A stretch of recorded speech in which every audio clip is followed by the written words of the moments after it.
Good afternoon. My name is Bill Webb, and I'm the Executive Director of the Congressional Fire Services Institute. And today we're conducting another one of our seminar programs.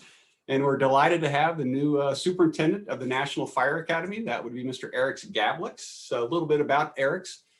He started in the fire service back in 1980. He served with 4 different departments, volunteer combination and career in various capacities, from entry-level firefighter to deputy chief. In 1991, Eriks joined the Oregon Department of Public Safety Standards and Training, an agency that sets professional training and licensing standards for approximately 41,000 public and private safety professionals in the state of Oregon.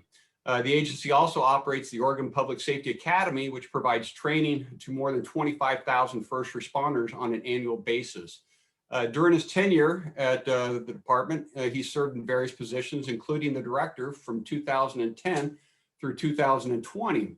Mr. Gabliks is the former president of the North America Fire Training Directors, an organization that CFSI continues to work with on a daily basis, addressing issues up on Capitol Hill. He's involved with the International Association of Fire Chiefs, the Oregon Fire Chiefs Association, Drexel University Fire and Injury Research and Safety. It's a big committee there, Eriks, with Drexel.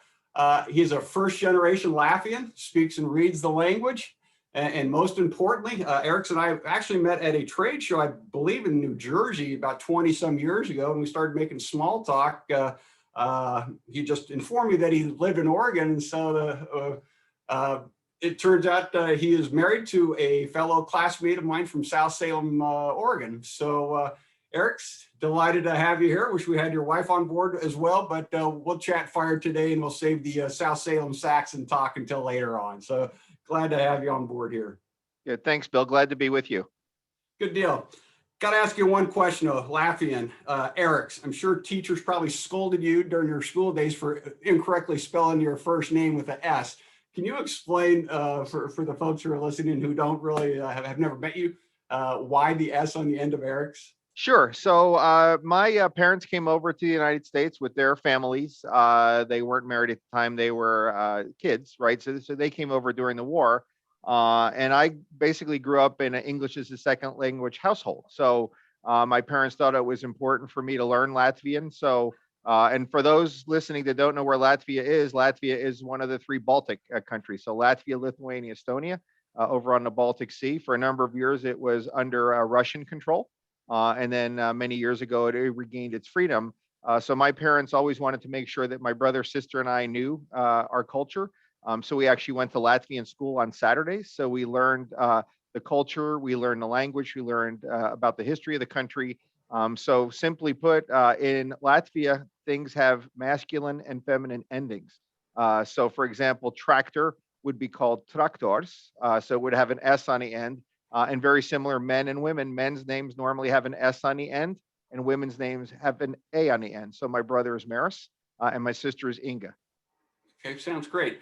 Glad they made the journey across, and we're certainly glad to have you in Emmitsburg. So let's get started here. You've served on the Board of Visitors prior to your capacity as superintendent, so you didn't walk in the job blindfolded.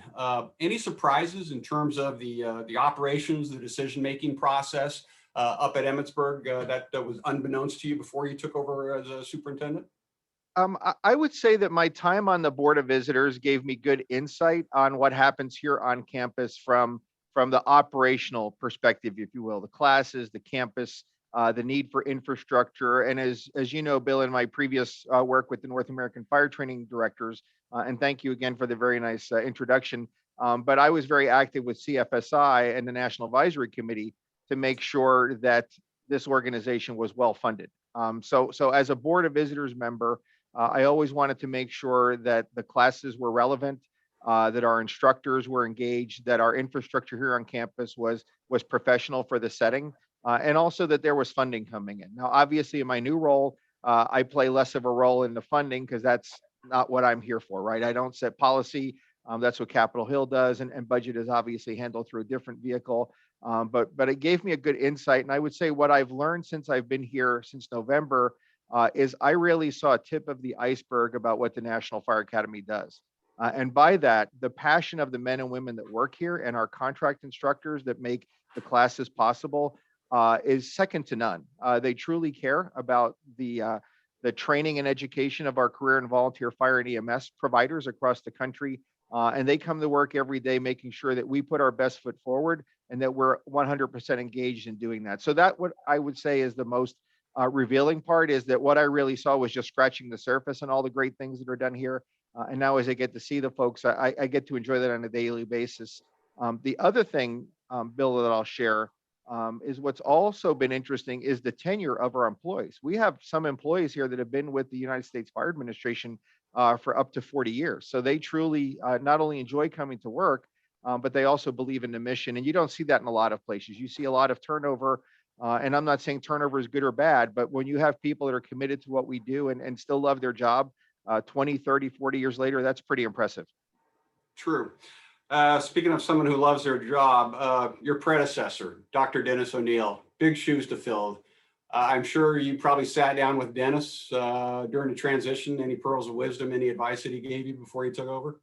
Actually, I had to be very careful, as did Dr. O'Neill, in the interaction with me, because Dr. O'Neill is a retiring federal employee. So there are certain preclusions that he's not allowed to engage in. And I obviously respect that. But I think that what I took away, the quickest one, and Bill, you were kind enough to come on the campus for my swearing in, and Dr. O'Neill and Dr. Kiefer were here as Chief Bryant swore me in, and then obviously Chief Hoover as the deputy were there. But Dennis says the National Fire Academy is in good hands. I'm glad you're here. And that's really where we left it. Everything else, he said, you'll figure it out. And really, we haven't talked much about the National Fire Academy since that. We talk about other things, for example, finding a house, finding out about local places to eat and things like that. But we really don't talk about work. And I respect that. And I think that shows the credibility that Dennis has as a former superintendent and a former deputy fire administrator, basically saying it's your ship now, basically. Yeah. Now, I know that Dr. Kiefer and Dr. O'Neill rode off in the sunset together. Is there a replacement in the deputy slot? Yeah, so the deputy superintendent was selected before I came through a process within the federal system. And Steve Dean is the deputy fire academy superintendent. Steve has a very long experience in the fire service, coming from the career side. Steve was formerly the fire chief in Mobile, Alabama, very active with the Metro Chiefs from IAFC. And he's been here in previous role as a branch chief and now as the deputy U.S. National Fire Academy superintendent. And he and I basically have a hand in glove relationship and get along really well. That's a good deal. National Fire Academy's budget. What is the annual budget for the academy?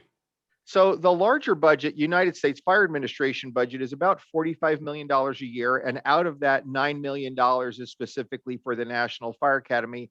And from that $9 million, $1 million goes to states so that states can provide National Fire Academy classes in their respective states. So in essence, that $1 million is a force multiplier for us, which enables state fire training systems across the country to deliver National Fire Academy classes to their students that we can't get to. So it's a very good partnership we have with them back and forth.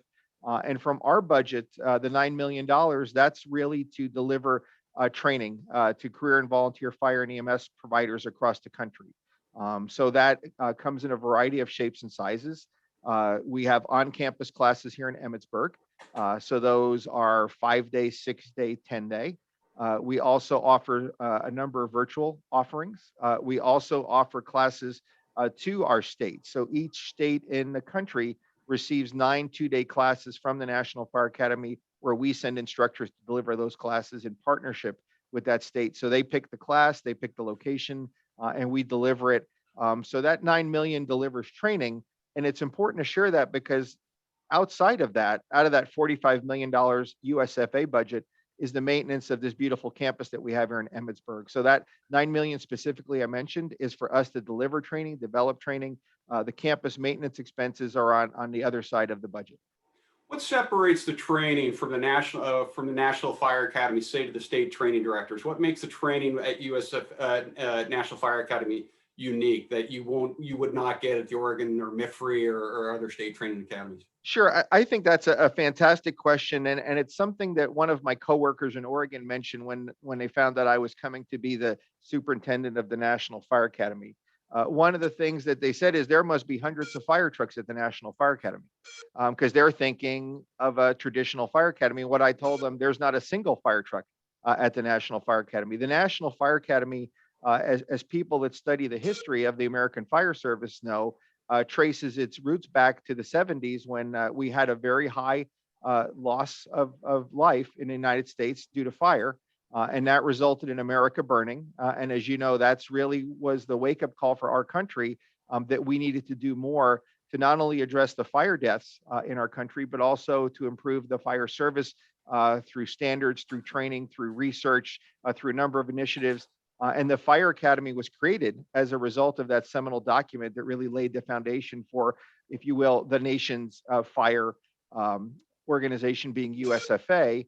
And what was envisioned in that is that the National Fire Academy would be very similar, if you will, to the West Point of the fire service. So we're not teaching firefighters how to pull hose or how to run fire trucks. That's really done at a local and state level. That's not what our purpose is. Ours is really to develop current and future leaders of the fire service, and our niche is to do things that local states don't provide. So we have a very big footprint in leadership training, obviously in incident management, but also community risk reduction, hazardous materials leadership, EMS, and community risk reduction. So those are the things that you wouldn't find at a local level that people come here to the National Fire Academy to receive.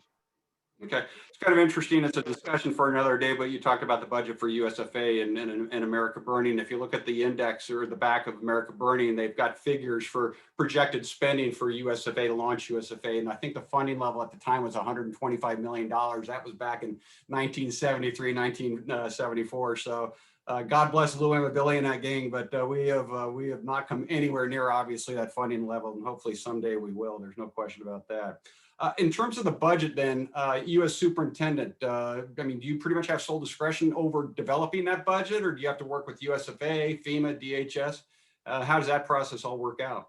Really, it's all of the above. So we are a component of the U.S. Fire Administration, which is under FEMA, which is under Department of Homeland Security. So we do follow that process, but we have active discussions here as we develop our budget on what things we would like to request. The other thing that we do, and it's a timely discussion, because right now there's a lot of discussion going on about PFAS, which is the firefighting foam, and there's discussions about legislative action there.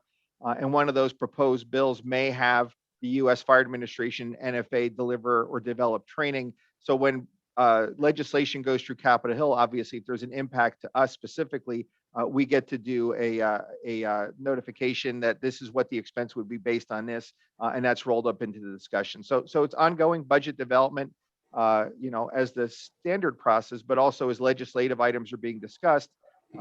We work into that process to make sure that if there's an expense to us, that we share that going in. Okay. Pandemic. Prior to the pandemic, how many students did you train at the academy, both on-site, off-site?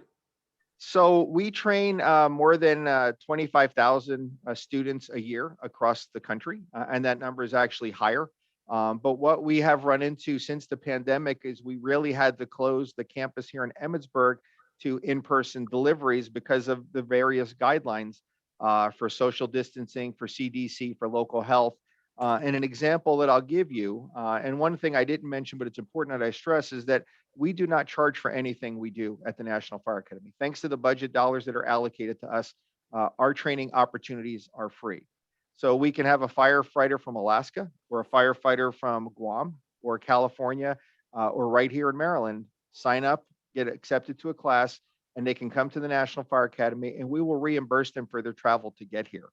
So they're not out anything out of pocket to get on a plane. We would reimburse them for that ticket. The only expense for them is for their meals while they're here on campus. So we provide the dormitories. We provide, as I mentioned, reimbursement for airfare. And we also provide them with world-class training here at the campus that we're very proud of. So what we ran into is that as the pandemic was ramping up, if you will, what we heard from first responders and their employers and their families is that we just don't feel safe to travel right now. We know that there were mandatory quarantines, if you will, when they got back to their respective states. So if they came here for 1 week of training, they would have to quarantine for 14 days when they went back. And that's a large commitment to come for training. So we really suspended everything here on campus until things got better. So now with the vaccinations occurring across the country, we have a number of staff deployed with FEMA teams across the country to help manage those sites. We know local fire agencies are helping manage vaccination sites. They're also helping give vaccinations, right? So the focus of fire and EMS has been on community, but we're at a place now in April where we're going to reopen the campus and bring students back. Okay. Any, is there a date?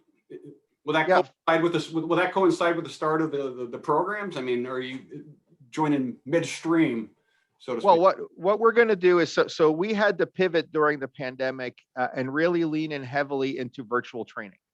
So we have embraced Zoom, and while I know a lot of people listening or watching are probably zoomed out, it was a good platform for us to get certain classes out to career and volunteer fire and EMS professionals across the country, and it gave us continued outreach. So rather than just saying stop, we leaned into Zoom. We've had really good success there. What I'll add about Zoom is that Zoom has actually opened up our training to people that may not have gotten it before. Yeah. So, we often think of our 2-day classes going out to states, and I'll use Oregon since I came from there. But we would offer the 2-day National Fire Academy classes on campus, but realizing that that's great if you're within an hour or two of the Oregon Public Safety Academy. But for somebody from Eastern Oregon that will have an 8-hour drive just to get to where we are, that's really 1 day in and 1 day home. So the Zoom platform has allowed us to reach markets, if you will, that we haven't hit before, which are really firefighters, career and volunteer, and EMS providers in rural communities. So we see the virtual platform continuing, although Zoom will probably phase out as we move to a learning management system. We obviously see a virtual platform continuing. But what we also did is we continue to deliver the in-state programs in partnership with our state training directors. So some states still wanted to offer training. They could accommodate the social distancing guidelines where others didn't. So those states that couldn't, they reallocated those classes to us. As I said, they put them back in the bucket. So we then redistributed those classes to other states that could host those classes so we can continue to do training across the country. So bringing students back, it'll be different. So obviously the campus is brick and mortar, and that hasn't changed. Our facilities folks here have had a chance to do some upgrades. So new carpeting, new painting, new roofing, things that we really couldn't do when there's students here. So the campus looks fantastic and they do a great job. But we'll have mandatory face coverings until we're told not to. 6-foot social distancing in classrooms. The dining experience will be different. But what won't be different is the experience that the student has in the classroom and also the networking that they have with their peers from across the country. So different as far as how we do it, but not different as far as what we do. So we're excited to bring students back. Okay. So I don't know if you address this, but will students have the option? You're offering classroom training, but will some students who aren't comfortable about flying, will they have that option to participate via Zoom in the class? So that concurrent? No, and that's the tough part, Bill, about our model. Really, not all of our classes are Zoom or virtual capable. So you miss that interaction. Obviously, if we're doing incident management, there's a scenario they're going to be working for 4 hours. You really need to be there to be engaged in that. So we've done some virtual, but the classes we plan to offer here starting up are those that really require that in-person attendance. And we've been very honest. The decision is really that of the student if they want to come or not. So if they don't feel comfortable right now traveling, we totally respect that. If their agency doesn't want them traveling right now, we totally respect that. If they're enrolled in the executive fire officer or managing officer program, we'll reschedule them. If it's some other class that we offer, and we offer more than 100 different classes, they would just have to reapply for a future opportunity, and we're totally good with that. There's no punishment if they say, look, I don't feel safe traveling right now. My family doesn't want me traveling. My employer doesn't want me traveling. We respect that. That's their call. Okay. A couple of questions here. People are typing in. With the reopening, sorry, I'm so close to the screen, but I got bad eyes. With the reopening of the in-person attendance, is there a clear pathway for resuming state weekends? So we are working, and it's a great question. We have a number of states that come to Emmitsburg for their 2-day weekend opportunity. So as I mentioned, we offer each state 9 2-day classes. So Oregon obviously is too far away, where I came from, to come on campus, but states like New Jersey, New York, Maryland, Delaware, Ohio do take advantage of the 2-day state weekend here. So what we've been doing is, for those classes coming up in the next quarter, we've been meeting with those states one-on-one to have a discussion if they want to offer that state weekend as planned. If not, we give them 3 options. One is that we could just cancel it, and nobody said let's cancel it. But what they have taken are the other 2 options. Can we offer classes to them virtually in substitute, where a number have said yes? Or the third one is, can we reschedule later in the year?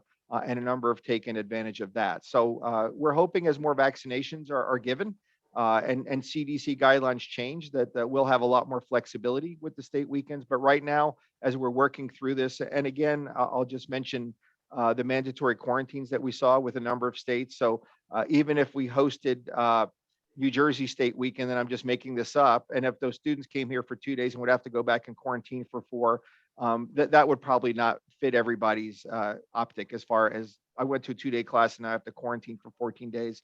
But we obviously don't want to do anything that puts students in jeopardy, instructors in jeopardy, or violates CDC guidelines. So as things are getting better and we're seeing those changes, we'll see the state weekends pick back up to normal. But again, a discussion we're having on a state-by-state basis as their weekends are scheduled. Okay, another question. It would be helpful to consider allowing a training officer or fire chief designee sign off for attendees to apply to online Zoom classes. Oftentimes our fire chiefs are preoccupied with other emails, and it can prove challenging for acquiring a signature. More question. Yeah, we really have implemented that many years ago, because at the end of the day, that fire chief is who that person either works for or volunteers for. So we want to make sure that that individual knows that they're signing up for a class and actually supports them. But I'll take it into consideration to see if we could do something different. But that's the reason that we have that practice. And also that means that they're covered by their insurance of their employer while they're here. Okay. Curriculum. How has the curriculum evolved in recent years? Any examples of classes being offered that, say, weren't offered 5 or 10 years ago? Oh, sure. I'll give you one example, and one is our Executive Fire Officer program, one of the signature programs here at the National Fire Academy, but not the only program by any means. But all of our programs here, all of our classes are reviewed and updated every 5 years. So we want to make sure that they're relevant, we want to make sure that they're current, and we want to make sure that they're updated. And as part of that update, all of the classes that we offer go through the American College of Education, or ACE, and they receive credit. So if you go through a 2-day class, a 5-day class, a 6-day class, a 10-day class that we offer, you'll see in our student guide that it says ACE recommendation. So if you're going to a community college or a university, you could take your transcript from the National Fire Academy, go see the admissions office, and in most cases, they will give you credit for taking that class from the National Fire Academy as an equivalent, and they'll give you credit toward your degree. And that's one of those things we see professional development. More specific to EFO, EFO, based on work that started with the Board of Visitors, the Board of Visitors gave guidance to the National Fire Academy that, one, based on feedback from students in EFO, the 4-year program was simply too long to get through. People get busy. That's a very large commitment of time for a person to go through a program. So they wanted to see the program reduced in time, i.e. no longer 4 years. So it's now 2 years, but also increase the academic rigor. And I'm very pleased to share with you the first EFO class, Executive Fire Officer class, that went through ACE review, thanks to the great work of our staff, is now recognized at the graduate level. So that means that that class has not only been updated, it's been completely renewed. So it's not anything that it was in the past. It's a new class, and we're in the process now of updating the future classes in EFO. So in April, we'll be bringing the new EFO, what we call R1, Residential 1, here on campus. They're going to be the first class to go through the new curriculum. So we'll obviously be wanting their feedback. The same is true as they go through M1, the mediated online class. And then there'll be a series of 3 additional online and 3 additional in-person classes in the new EFO that they'll be done in 2 years. And then they'll also have to defend a thesis as part of that. So we met the objective. We've reduced the time. We've also increased the academic rigor. So that's just one example. Some other ones, Bill, our fire investigations program, which is nationally renowned.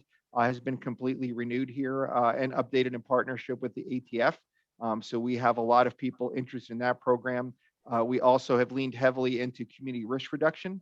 So all those different programs that we offer are always getting a look, if you will, and they're in a cycle where we update them every 5 years. Okay. You mentioned the Board of Visitors. Some folks might not be too familiar with the Board of Visitors, their role. I know you served on the Board of Visitors. Yeah, so the Board of Visitors is actually a presidential appointment. And the Board of Visitors, think of a university or a college having a Board of Trustees. And the Board of Visitors is actually codified in statute, federal law, and that's part of the Fire Prevention and Control Act. But the Board of Visitors has 8 members currently, and they have 4 elements that they're responsible to do. One is they come in and review the programs, they review the facilities, they review the budget, and they also make advice and recommendations to the superintendent and the United States Fire Administrator about the National Fire Academy and the programs that we offer. So the current chair of the Board of Visitors is John Butler, who is the chief of Fairfax County Fire and Rescue, and the vice chair is Dr. Patricia McIntosh, and she is very active with a college program down in Texas. And the makeup of the board for the other 6 is a blend. We have people from academia. We have both career and volunteer fire and EMS providers on that Board of Visitors. And their job really is to kind of come in like a college Board of Trustees to take a look under the hood, to give us feedback, and to really sometimes say the things that we can't say, right? They might identify that we need to put budget toward this, which they see from walking around, right? So when I was the Board of Visitors, I'll use an example. We noticed that because of the growth on campus here, that the parking facilities, while minor, weren't living up to what we needed here. So there were a number of gravel lots here on campus. And one of the Board of Visitors recommendations that we made when I was on the board was for the U.S. Fire Administration to seek budget to have those paved. And that's been done through the work of the BOV, working with staff. So little things like that, but those things add up, and that's what a Board of Visitors does, right? They come in and give the campus a look from a different lens, which is that of a consumer or a stakeholder, and then they have those discussions with staff, and you know, you can find all those documents on our webpage. So the minutes of the Board of Visitors are posted, and each year they do an annual report that is submitted that captures their findings. So they serve in an advisory capacity, and whereas your boss is the U.S. Fire Administrator. Correct. Okay. You mentioned something about reaching out to students, getting feedback. You do a lot of that to help you guide you along in terms of the content and then the experience of each student. Sure. So we are here for the students and for the larger fire service. So we want to make sure that we're hitting the mark, not only in the topics and the classes that we deliver and develop, but also in the classroom experience. So we survey the students that attend all of our classes to get their feedback. The other thing that we do for classes here on campus, which are the longer duration classes, we also send a letter to their employer, be it their fire chief, to say, since Bill Webb came to the National Fire Academy and took this class, how are they doing back at work? So did the training have a dividend, if you will, when they went back? So we're asking that fire chief to give us their feedback as well. So that's very important, because we're here to meet the needs of career and volunteer firefighters and EMS providers across the country. It's not about us, it's about the global us, if you will. So that feedback is very important. And one of the things that we actually report out on to Congress, which is the success rate of the classes that we offer. Okay. Some questions that have been submitted. Should the students that were accepted to the EFO program prior to COVID-19 contact admissions for a new start date?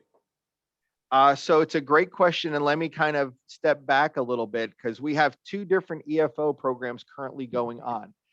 We have what we're calling the legacy program, which is those students, those men and women that were enrolled in the previous EFO that we still need to get them over the finish line. So what that meant in a short amount of time, our staff had to convert year 3 and year 4 to an online virtual delivery. And we've used Zoom because that's the way, you know, we can do it. So year 4, we're getting those students through. I sat on some oral panels a few weeks ago where they presented their papers, if you will, in front of a group of people, and then we scored that. And what we're doing is finishing up year 4, and then year 3, we should be getting through the summer so we can get them to year 4, and that'll get those legacy students across the finish line. The new students coming in, they're going to go through the new online class. So that's been already in place right now.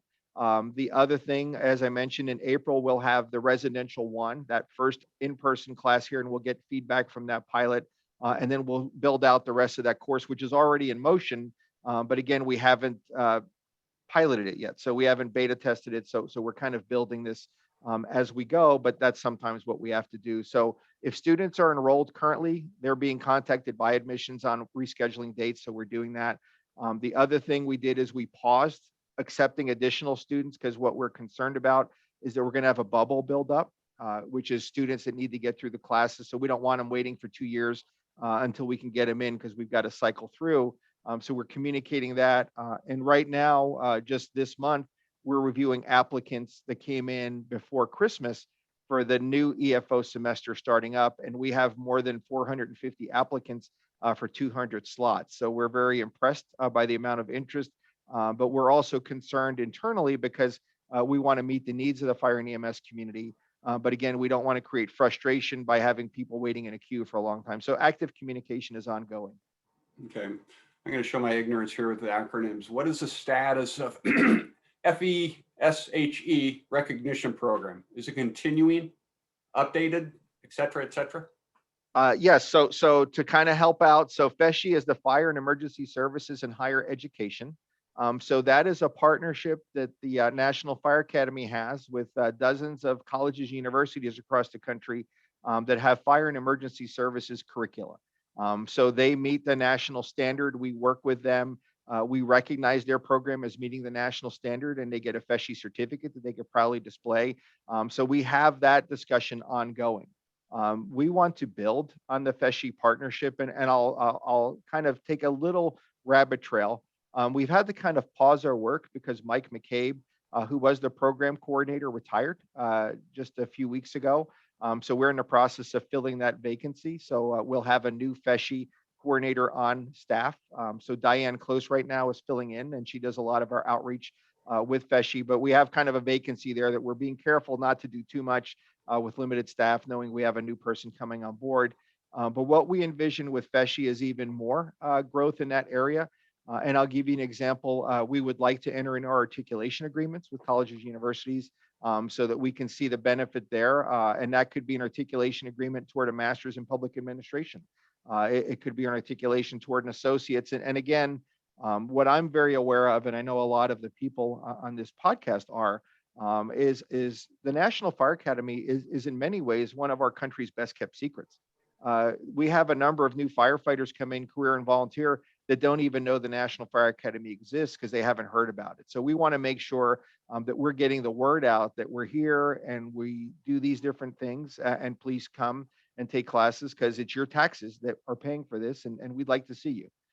You'll build an amazing network, plus you'll get some quality education and training.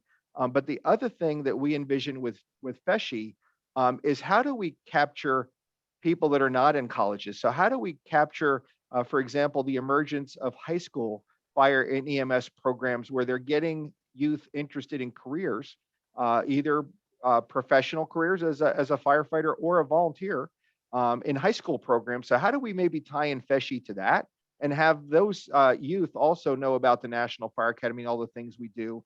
And when you find out about the National Fire Academy, you also find out about the U.S. Fire Administration, and you also find out about national fire programs. And you know, national fire programs, as you know, Bill, and a lot of the work that you do at CFSI involves data. And the National Fire Programs is very active in collecting data. So the NFIRS system, National Fire Incident Reporting System, is based there. We also look at firefighter fatalities there. A lot of reports that those folks collect on an ongoing basis that are very important, that can really dovetail nicely into a high school research paper, a college research paper. So our vision for FESHE in the future is to grow that footprint and to grow that partnership even larger. Do you have many international students?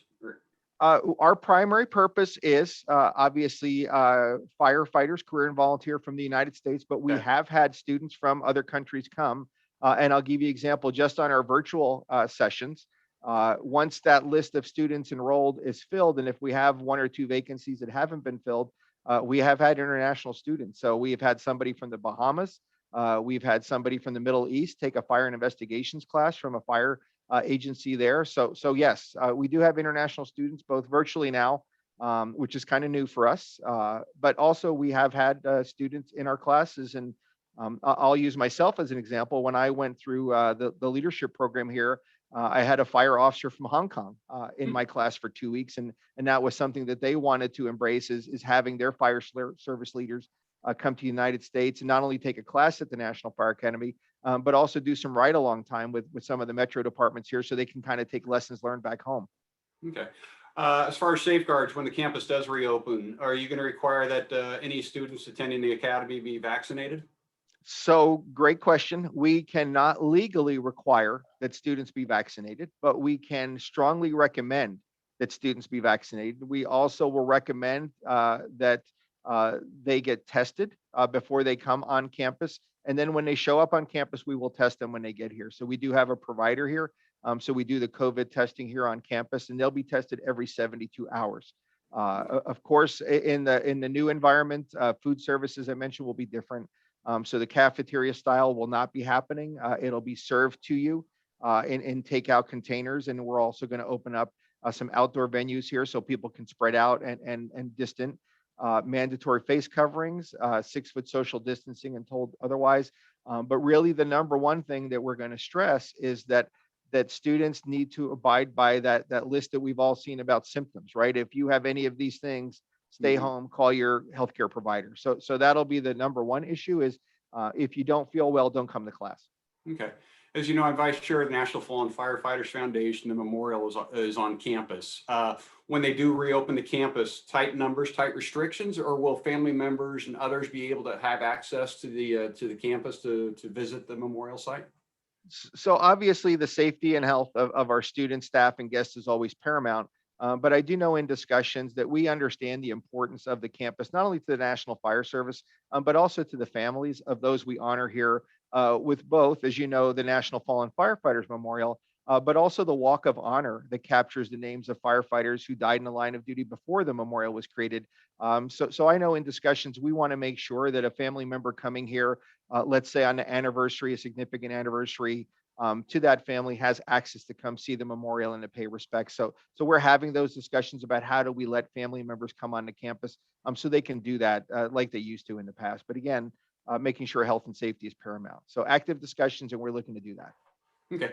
You know, and as I scrolled down, somebody actually typed in a question about the memorial in October, and I know that USFA has not made that determination yet, nor has, I think, the state of Maryland in terms of the numbers. And so I think that decision is probably not for another couple of months unless you have other information. No, it's still on our calendar, and what we're actively following, and I think Chief Sarnicki and the National Fallen Firefighters Foundation Board are looking at are really the guidelines. As you know, and those who have attended or those who have watched it virtually, the Fallen Firefighter Weekend here in Emmitsburg is a very large event that brings thousands of people together. And right now, under the guidance, those large events just can't be happening.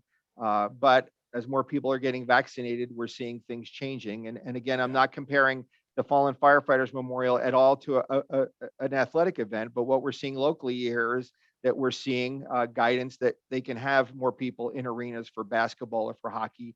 And so you're seeing some movement, I would say, in the large event gathering. But again, the National Fallen Firefighters Foundation is not one I think that you could spread out in that area. So how do you manage that with the guidelines in place at the time? And that's an active discussion that I know our staff is having with the foundation. And obviously we're all watching the news to see when things can resume to a more normal state of. Yeah, and as a board member, we are having those discussions, and the thing that's on our mind the most is obviously the health and safety of those who would be attending the event. Right. Conducted a virtual program, but it does not compare with having the family members on campus to be a part of that event. And so.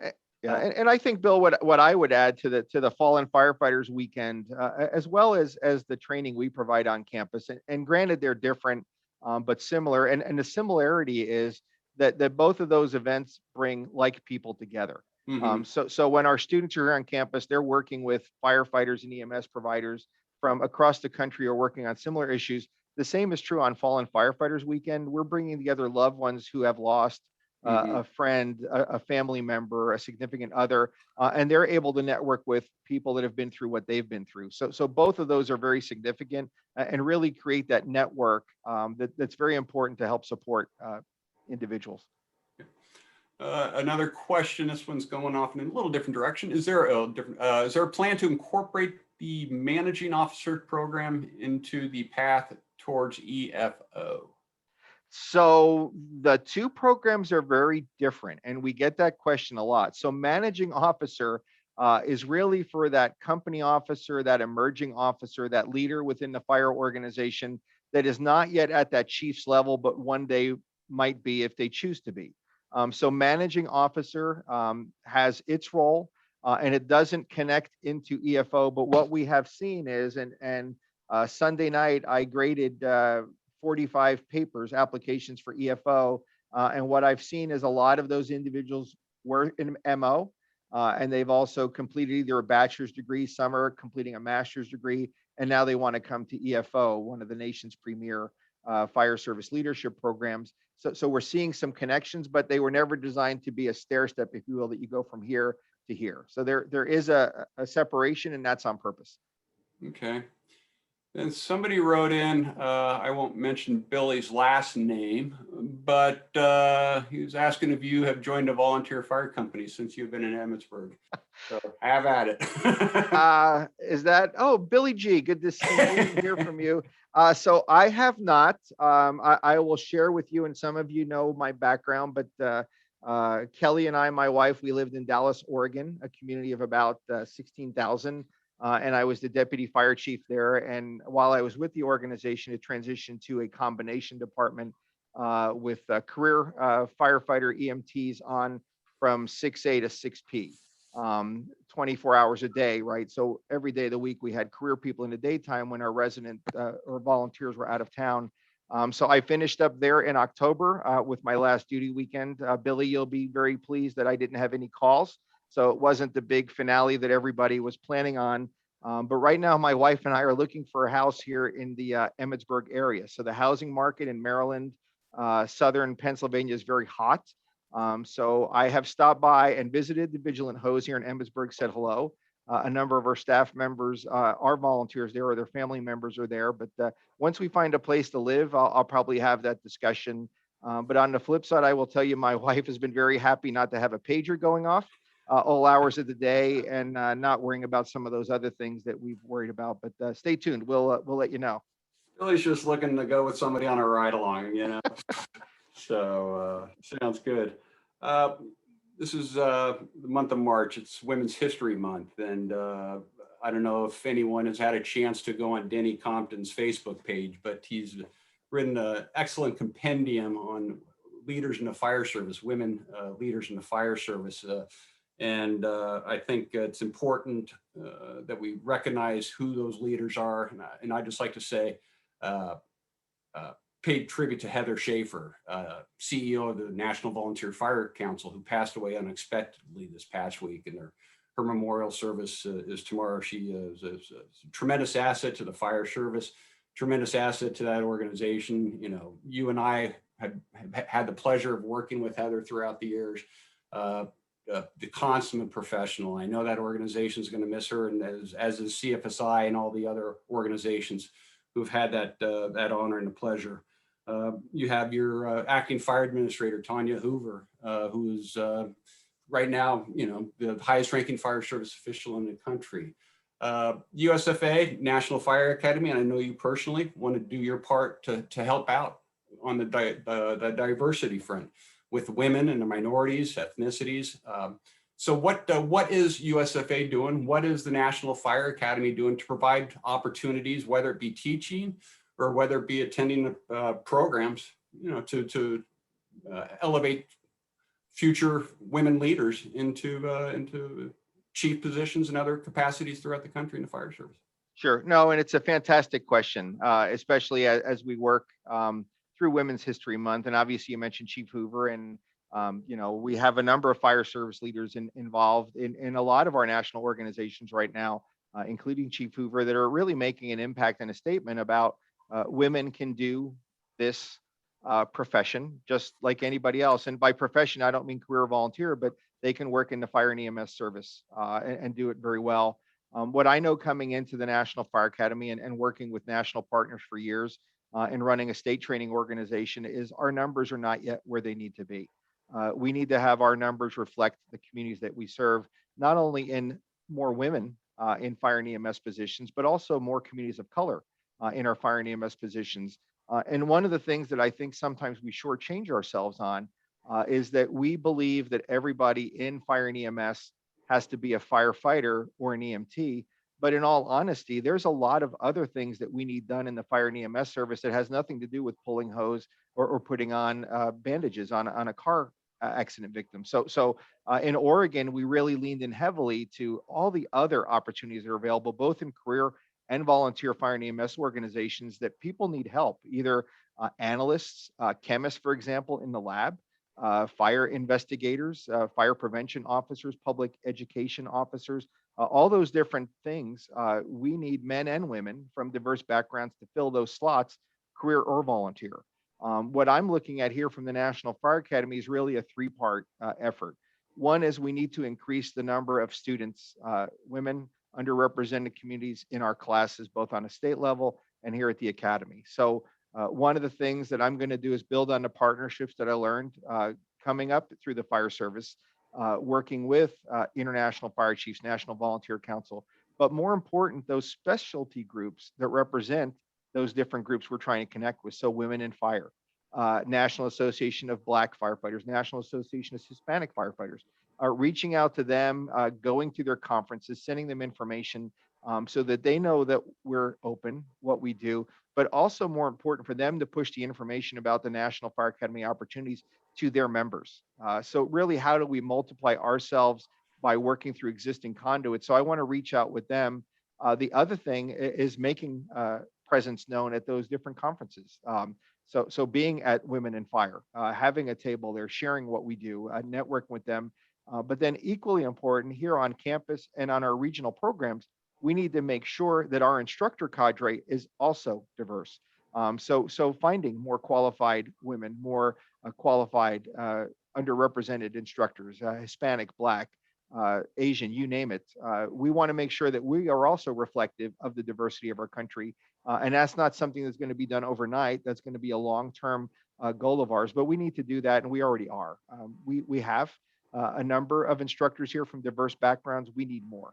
But what we also know is that we need to work with our partners across the country to give us those dynamic instructors that they would love to see teaching for the National Fire Academy. So what happens if you have somebody here who's listening in right now who would like to become an instructor? I mean, what do? They contact you? Do they send their resume? I mean, I know there's a process involved. Sure. It would be as simple as sending a resume to me, and I would be glad to get that to the right hands. But the other thing is just go to our webpage, and there's a box, you want to be a National Fire Academy instructor, and click on that, and it'll take you through the process. One of the things that we're very realistic about is that we know that a lot of people either working as career firefighters or volunteer firefighters only have a given number of hours, if you will, to give. They're already very busy. They're active on a number of statewide committees, maybe national committees. So we know that a career chief or an active volunteer firefighter doesn't have an unlimited amount of time to give us. But the nice thing is maybe they want to teach 2-day classes for us across the country. Maybe they only want to teach 2-day classes in their region. So we could do that. Not everybody has the time to come and teach a 6-day or a 10-day class here on campus, but we do have also a need for 2-day instructors. So we're very open to finding those shining stars, if you will, that want to be part of our team, and we'd love to talk to them. You given any thought to the post-pandemic? What happens if people don't want to travel? What happens if they just want to continue to go about training virtually? What happens if you're going to have empty classrooms? Have you given that much thought from a strategic level? So what I know is that things will be different. What I also know is that there are generational changes that we have to recognize. And I'll give you an example, and this is what I saw in Oregon. We have a very large young population that is very wed to their BlackBerry devices and their electronic devices. We have now the ability with some changes we're making that we can actually put a class as a podcast style, if you will. So somebody could take a 4-hour National Fire Academy class from their iPhone app while they're waiting at the airport for a plane. So we're looking at that opportunity. It won't fit for everything, but it's a vehicle that we want to explore. The other thing as we move forward to a new learning management system, that'll give us the opportunity to do a lot more things virtually or hybrid. So we want to lean into that. And again, we know that here on campus, there's only so many beds and so many classrooms for so many students. So it's a finite number. It's not an unlimited number. So really our growth area will be for students that don't need to travel or can't travel, and figure out how do we do more virtual opportunities there. But again, finding our niche, right? We're not going to do what a local state fire training program is already doing. We're not going to go into the market where some of our fire service organizations or magazines are already doing virtual training. So we're not going to reinvent the wheel. They already are doing that. And they're doing it well. We have to find that niche of things that the National Fire Academy is really good at, and what people expect from us, and to build that area on more virtual there. Okay. One last question. We talked about instructors, students. I would assume if they want to attend a class, same thing. They go online, find out the course curriculum. There's an application process. Yeah, so our webpage is super easy. All they have to do in the search engine is National Fire Academy. It's that simple. And then that'll bring them to our webpage. But we will be starting to accept applications in April for our next round of classes coming up into the semester after October of 2021. And then we'll do a second semester later on in the year for the back end, if you will, of our budget. So yes, that's for the in-person classes here on campus.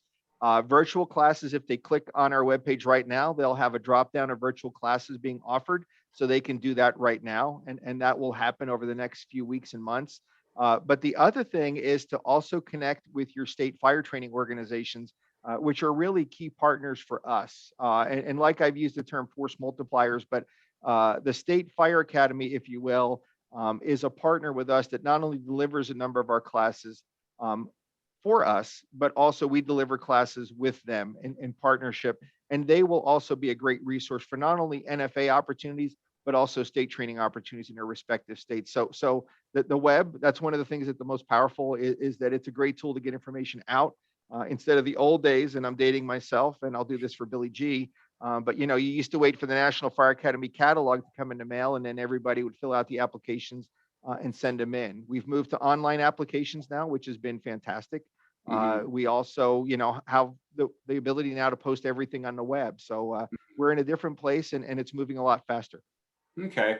And then if anyone has questions about having been enrolled in whether it's an EFO program or other, and they haven't heard back from National Fire Academy about the status of renewing, or they can contact you, they can contact the Academy. Sure. Yeah, the nice thing about our webpage is they can find contact information for me. So anybody that wants to reach out by phone or by email, I'll get back to you in person. Admissions is all there. So we have a very robust directory of staff that'll be glad to answer questions. And even if the wrong person gets your question, don't worry, we'll divert it back to the right person and we'll get you the information. Instead of going through so many channels, I'll just give you your cell phone number just to simplify the process. How's that sound? Just kidding. That would be fine. Yeah. This pretty much concludes our little webinar. And